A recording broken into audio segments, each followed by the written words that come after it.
The movie nobody admitted watching. The wizard sat in his cabin as the snowfall softened into something gentler, less assault, more blessing. The weather hadn't finished its argument with gravity, not by a long shot. Cold would linger.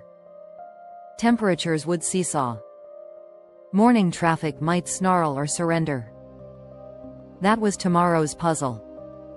The future, he reminded himself, always arrived as a surprise, and usually a welcome one, once you stopped wrestling it.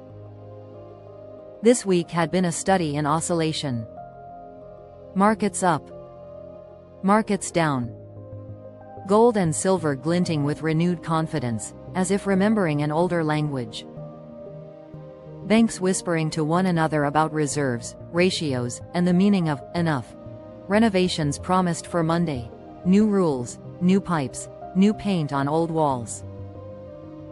The wizard had learned to hear these announcements the way sailors hear wind reports.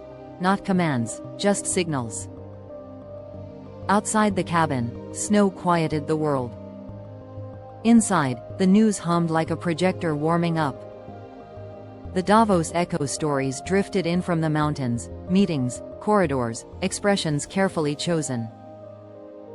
Donald Trump had gone to Davos and returned with ripples in his wake. Some called it disruption, others called it renegotiation. Greenland surfaced again in the chatter, energy, leverage, cooperation. And threaded through it all, a word that once would have raised eyebrows but now slipped into panels and side rooms with ease: consciousness. The wizard raised an eyebrow anyway. Not in disbelief, more in recognition. When that word enters policy rooms, it usually means the old maps are failing. There was pushback, of course. Institutions don't dissolve quietly. Long commitments, financial, geopolitical, philosophical, rarely loosen without complaint. Talk of fiscal responsibility reappeared with a constitutional accent. Old frameworks asked to be honored. New ones asked to be tried. And then there were the rumors. Split screens.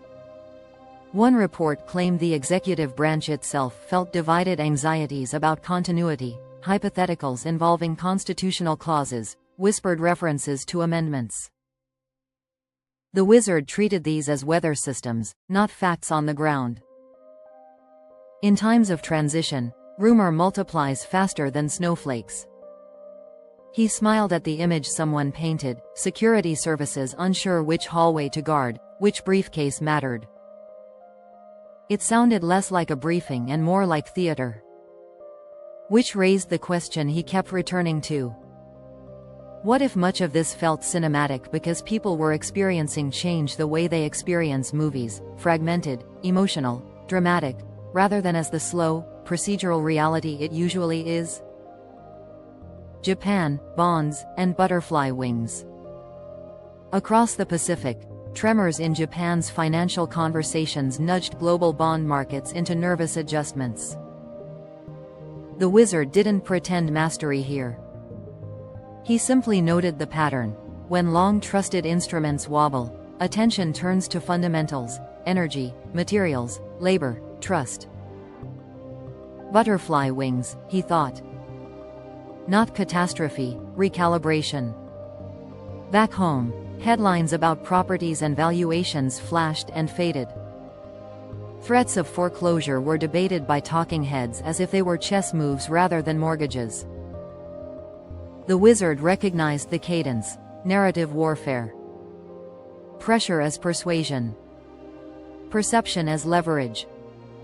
Five-dimensional chess, some called it.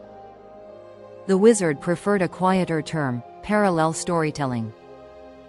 Books that refused to stay closed. Snow tapped the window. The wizard reached for a well-worn idea and smiled. Ingersoll Lockwood had written strange futures long ago, stories that resurfaced whenever history flirted with absurd coincidence. Titles like The Last President drifted back into conversation, less as prophecy than as cultural Rorschach tests. People didn't read those books to predict outcomes. They read them to cope with uncertainty.